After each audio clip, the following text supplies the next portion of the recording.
हे दोस्तों, कैसे हो आप सब लोग। उम्मीद करता हूँ आप सब लोग अच्छे होंगे। Welcome to my YouTube channel कुछ टिप एंड ट्रिक्स में। आज हम बात करें कंट्रोलर के ऊपर। कंट्रोलर वारंटी में जाता है, नहीं जाता है, कैसे रिजेक्ट होता है, क्यों होता है रिजेक्ट, इस पर्पज़ के ऊपर आज हम बात करेंगे। मेरे पास दो कंट्रोलर है। पहला कंट्रोलर ये हमारा है RV1 प्लस का कंट्रोलर। आप देख सकते हैं वो कंट्रोलर ये कुछ इस तरीके का जला हुआ है, ठीक है। अभी RV1 प्लस का ही हम लोग कैसे चेक करते हैं, हम लोग कैसे बताते हैं।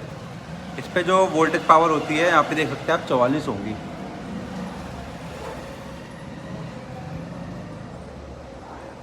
शायद नहीं दिख रहा होगा, मेंशन कर दूंगा, मैं फ़ोटो अटैच कर दूंगा साथ में।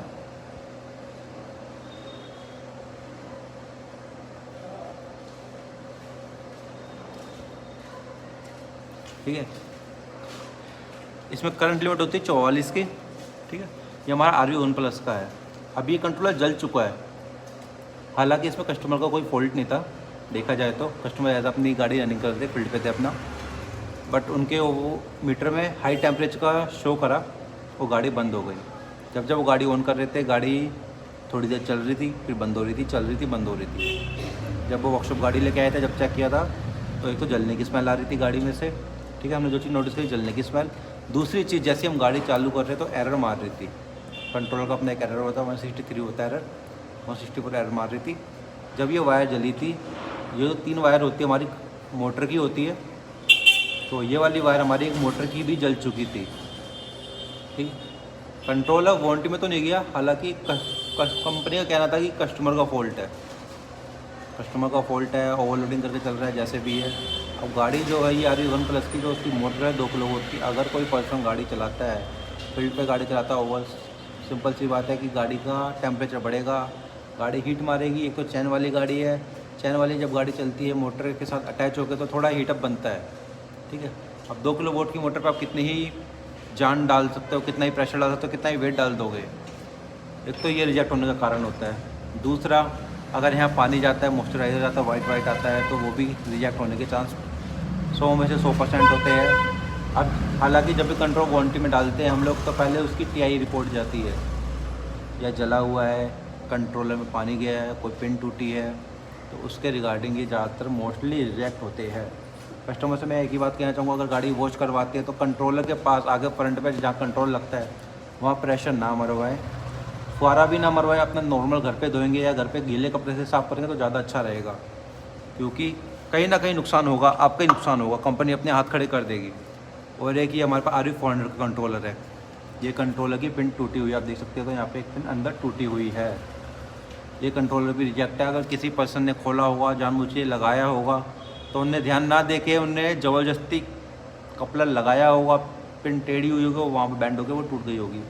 हालांकि इसकी एक और पिन अंदर बैंड है, अगर नीचे की पिन देखी जाएगी तो नीचे की पिन एक बैंड है, अभी कंट्रोल चलने की हालत में नहीं है, तो ये भी रिजेक्ट होने की चांस नहीं है, बल्कि हालांकि रिजेक्ट ही है, ये हमारे पास रिजेक्ट ही पड़ा हुआ है। अगर आप गाड़ी चलाते हैं, अगर ओवर हीटिंग का टेम्परेचर आता है, तो अपने नियर बाय किसी भी सर्विस सेंटर पे जाके चेक कराएं। पहली चीज़ तो कंट्रोलर हीट तो नहीं हो रहा, अगर कंट्रोलर हीट हो रहा है तो जलने के चांस ज़्यादा बनेंगे, जलने के चांस कुछ इस तरीके से आएंगे। इससे आपकी मोटर का भी नुकसान होगा, साथ में आपका कंट्रोलर का भी नुकसान होगा, ये ध्यान रखिएगा। कंट्रोलर जो आपका आता है, चाहे RV400 हो, चाहे RV1 प्लस हो, चाहे RV1 हो, चाहे ब्लेज एक्स हो, चाहे BRZ हो, कोई भी हो, उसका कंट्रोलर 11,000 का आता है। ये पीस सिर्फ 11,000 का है। ये एक तरीके से बाइक का दिमाग है पूरा, जो कंट्रोल कर रहा है बाइक को, ठीक है। ख़ास तौर पे गाड़ी वॉशिंग कराने के टाइम पे भी ध्यान दीजिएगा। अगर आप गाड़ी वॉश करवाते हैं, गाड़ी वॉश करवा के जैसे आप गाड़ी चालू करते हैं, तो कहीं ना कहीं गाड़ी में पानी जाता है, जिससे कि मोटर शॉर्ट होने के चांस ज़्यादा बन जाते हैं। अगर आप गाड़ी वॉश करवाते हैं तो ध्यान रखिएगा, मोटर के बैक साइड पर कभी भी पानी का प्रेशर ना मरवाए या फुहारा ना मरवाएं। आप नॉर्मली घर पर अपना वॉश करिए, गीले कपड़े से अपना नॉर्मली बाल्टी या मग से वॉश करिए, धोइए, बट ज़्यादा प्रेशर मत मारिए कहीं पे भी, किसी भी पार्ट पे। कभी भी कोई भी इफेक्ट हो जाएगा। अगर कोई इफेक्ट होता है तो पानी जाने के लक्षण दिखे तो कंपनी उस जगह वो पार्ट रिजेक्ट कर देगी, आपकी आउट ऑफ वारंटी हो जाएगी। अब आप कहेंगे कि 5 साल कंपनी दे रही है, 3 साल कंपनी दे रही है। कंपनी दे तो रही है, लेकिन कंपनी की पॉलिसी भी आप पढ़ लीजिएगा, जो भी होती है, कि पानी ना जाए पहली चीज़, दूसरी जले ना, तीसरी कोई टूट फूट नहीं होनी चाहिए पार्ट के अंदर, चौथी स्क्रैच नहीं होना चाहिए, कहीं से डैमेज नहीं होना चाहिए वो पार्ट, तो वो आपका पार्ट अंडर वारंटी है। अगर कहीं से स्क्रैच है, डैमेज है, टूटा फूटा है, तो वो आपका पार्ट भैया वारंटी में नहीं है, पहले बता देता हूँ। आप सर्विस सेंटर पे जाके हाइपर होगे, लड़ोगे, फ़ायदा नहीं उस चीज़ का यार, पहले बता के चल रहा हूँ।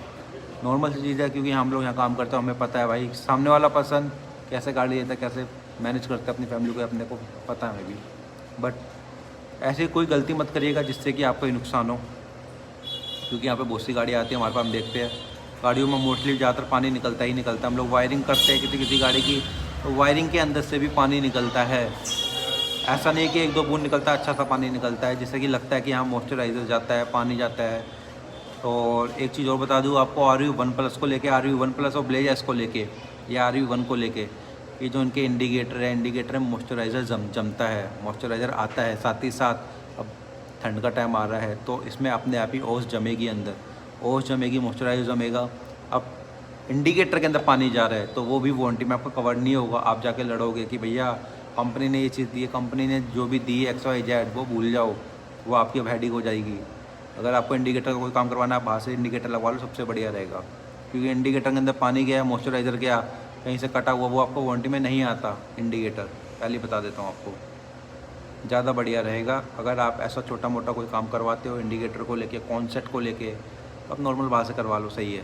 क्योंकि मॉइस्चराइज़र आना कंपलसरी है, क्योंकि गाड़ी रात भर ठंड में खड़ी रहेगी, फिर सुबह एकदम चलती है, फिर हीटअप होती है, इंडिकेटर यूज़ होते हैं, अंदर हीट होता है मदरबोर्ड, तो वो अपने आप ही एक तरीके से भाप या शॉर्ट होने के चांस ज़्यादा बनते हैं।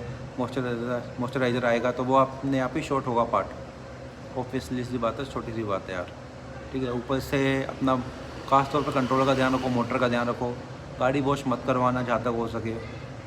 निवेदन करता हूँ आप सब लोगों से भाई, जो मेरी वीडियो देखते हैं, फॉलो करते हैं, जिन सब्सक्राइब रखा है, जो सब्सक्राइब करने वाले, कृपया करके अपनी बाइक का ध्यान रखिएगा। और एवरेज को लेकर मैं एक और बता दूँ बात, ठंड आ रही है, एवरेज की कोई उम्मीद मत रखना कि भैया 100 में 140 चलेगी या मेरी बाइक 100 चलती है। ठंड में एवरेज ड्रॉप आउट मारती है, मैं आपको बता दूँ। ठंड में जो लिथियम होता है वो ठंडा पड़ जाता है। अगर आपको बैटरी चलानी है, सुबह आपको एवरेज निकालनी है, तो इससे बढ़िया आप जब भी सुबह गाड़ी लेके निकलते हो, उससे 1 घंटा पहले गाड़ी चार्ज पे लगा दो। गाड़ी चार्ज पे लगा के फिर निकलोगे तो आपको एवरेज अच्छा मिल जाएगी, फिर तो आपको 100 में 120 मिल जाएगी। लेकिन आपने गाड़ी रात में चार्ज करी और सुबह लेके आप गाड़ी जा रहे हो, तो वो आपको एवरेज नहीं देगी गाड़ी, पहले बता रहा हूँ। कहीं आप बोलो कि एवरेज नहीं देती गाड़ी, ऐसे होता है वैसे होता है। आप कभी भी नोटिस करना, जब आप गाड़ी चार्ज लगाते हो, जब आप लेके जाते हो, तो उस टाइम कुछ और एवरेज आएगी। जब आप गाड़ी खड़ी करते हो शाम के टाइम, आप सुबह लेके जाते हो, जैसे कि शाम को अपने गाड़ी 80% पे लाके खड़ी करी, 50 पे लाके खड़ी करी, और सुबह आप लेके जा रहे हो, उसी से ही आगे कंटिन्यू कर रहे हो, तो आपको वो एवरेज नहीं मिलेगी जो आप चाहते हो। एवरेज कम मिलेगी उसमें। जब भी आपको एवरेज चाहिए हो, उम्मीद करो कि जहाँ तक हो सके 0 है, 0 से 100 करो चार्ज, तो आपको अच्छी एवरेज मिलेगी, ठीक है। बाकी कोई सपोर्ट चाहिए, कोई बात हो, आप कर सकते हैं, डिस्कस कर सकते हैं। किसी चीज़ में हेल्प चाहिए हो, मैं करने के लिए तैयार हूँ। बट जहाँ तक मेरे से हो सकेगा, जहाँ तक मेरे हाथ खुले, मैं वहाँ तक हेल्प कर सकता हूँ। जुगाड़बाजी कहते हो, जुगाड़बाजी हो जाती है तो कर देते, नहीं होती तो नहीं कर पाते। छोटी मोटी, जैसे कि भाई कस्टमर की है कोई कंप्लेंट है, पार्ट नहीं मिल पा रहा, उसे कहीं ना कहीं थोड़ी हेल्प कर सकते हैं हम भी। ऐसी बात नहीं, हेल्प नहीं करते, हेल्प कर देंगे, बट कंडीशन देखी जाएगी हेल्प की क्या होती है। एंड sayonara, बाकी देखते हैं नेक्स्ट वीडियो में क्या आता है। Thank you very much for watching my video, bye bye.